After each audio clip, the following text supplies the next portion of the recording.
Hey, first of all, I want to say, you see this, I want to congratulate WTM for third year in a row. I think it's 6 out of 7 years or so. Best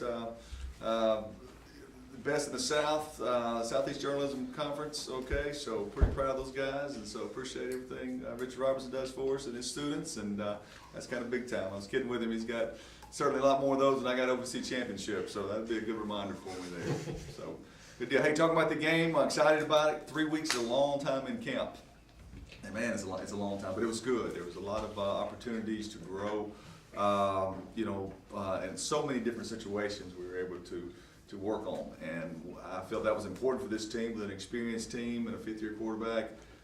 We're going to be in some close games, and so this gave us an opportunity to work so many different, potential situations in the game with time on the clock and down the distances and things never been able to do before. Normally you would come out there and just be blocking and tackling, and that's kind of been my philosophy, but this year I was able to really segment some things out, so I'm excited about that. We're relatively healthy up to this point, except for Jamie Bowe, who we lost early in camp, our preseason all-conference tailback, but he's back on campus in good spirits, and so hopefully get him back next year. All right, so today's practice number, I think it's like 22 maybe.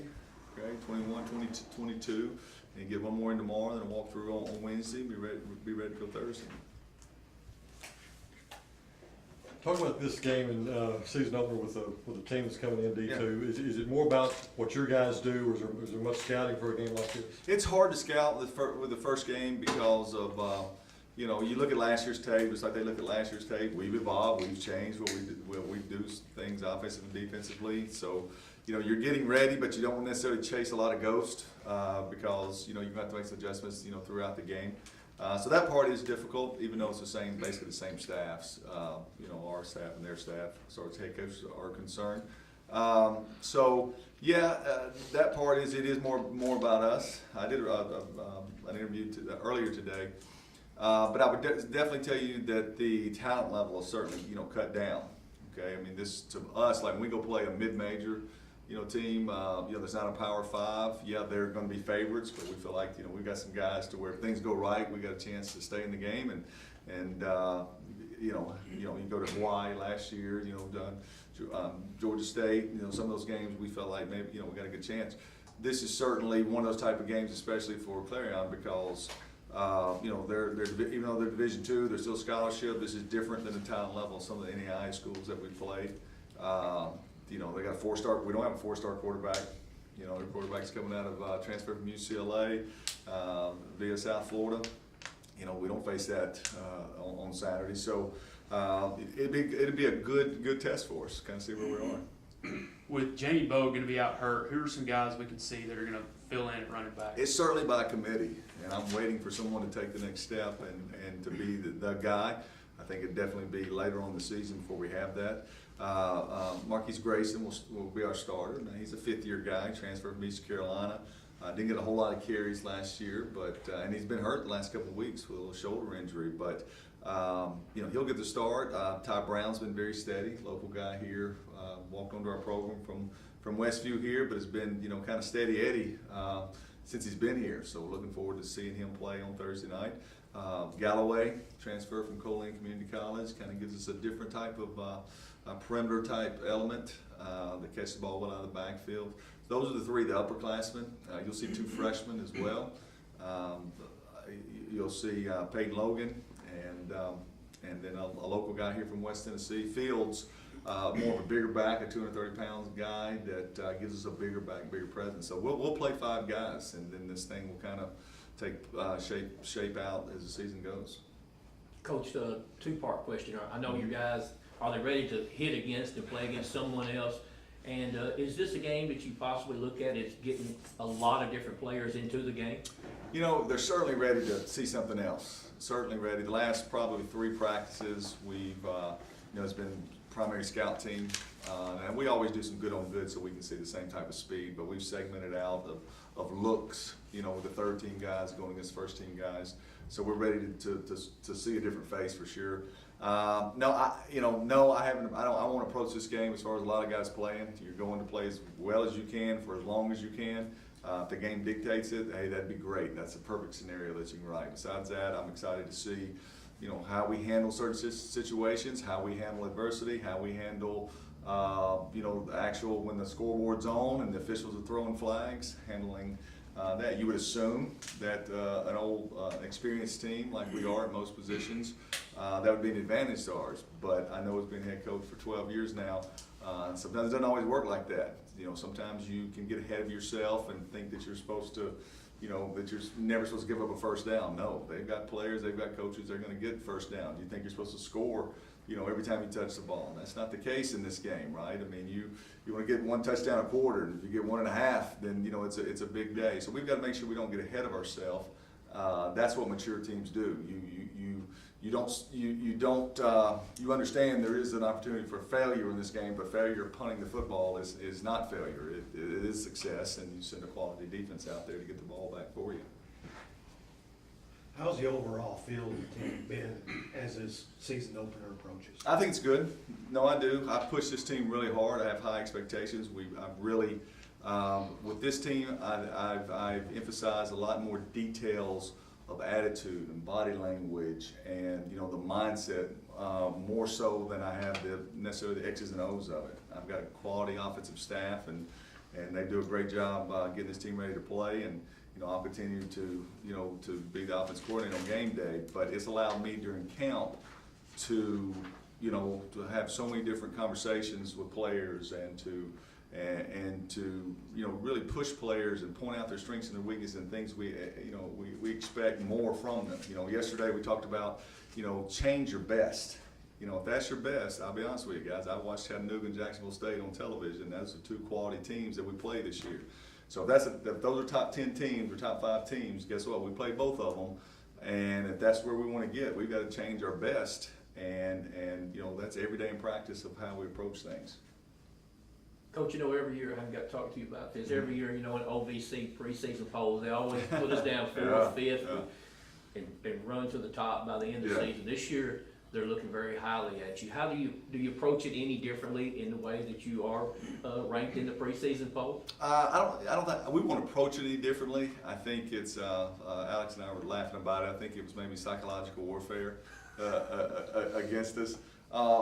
We always assume we're a top 3 team in this league. That's how we view it, the way we recruit and the stability that we've had. So that doesn't change anything how we view ourselves. But when you have a quarterback returning and you have some I think, what was it, 6 all-conference players, preseason all-conference players, that's going to give you some notoriety.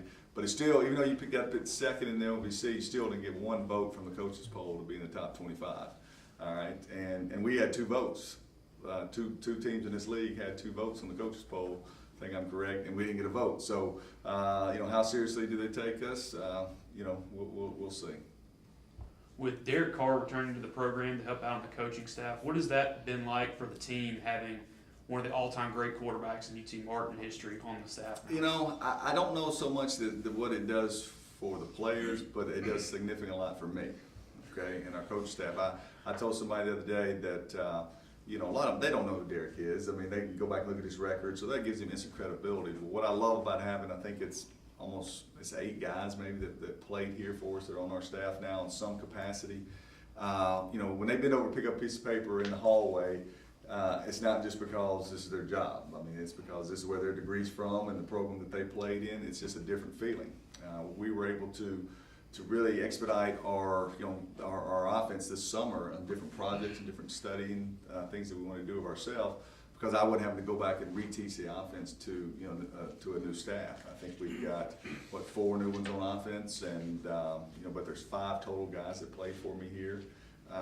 That makes it a lot of fun. There's a great comfort level in that. We're able to say, hey, you remember back in 2013, remember against so-and-so? And Derek remembers that. Tyler Rice remembers that. Joyce McNair remembers that. Kevin Bannon on offense, remembers that. William Tanner remembers that.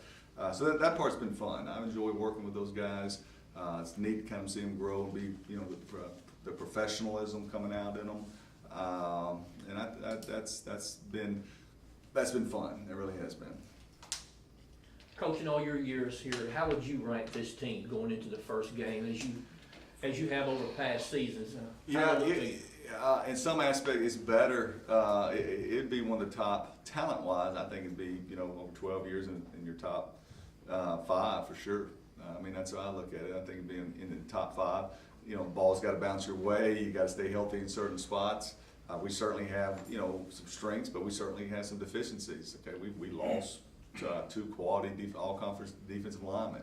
Can we overcome that? All right, we've got some guys, but they're unproven. Can they do it over a whole period of a season? Which, if they can't, no matter what your other strengths are, they can still. It may not become a strength because if you're able to run the football against us, and that may take away from some of the turnover capability we have in the secondary because we're having to load the box up to compensate for the defensive linemen that are still learning to play in this league. So it kind of plays off of each other. I like this offensive line. I think it's a very physical group.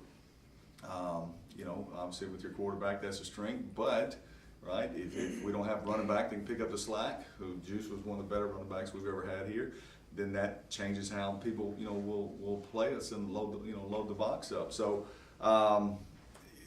you never got everything that you want. It's kind of like Christmas. It's a great day, but there's still some other things maybe that you wish that you would have got. But I would say top to bottom, it'd be one of the more talented teams we've had. Good way to start it. No, you'd rather be that way. We got 24 seniors. You got 24 seniors, and 20 of those guys are 5th-year guys. Now not all of them start, okay, and some of them aren't even second on the depth chart, but they're good teammates. They're 23 years old, 22 years old. They're going to be doing something different. They're the last stage of this college life and stuff, and so that has to be the maturity level that we lean on as some of the talented freshman running backs that I talked about, or the linebackers. I mean, we're an experienced group, but yet I think there's one senior in the top 6 or 7 of the linebackers. Okay, so we're a good mixture. Really are a good mixture.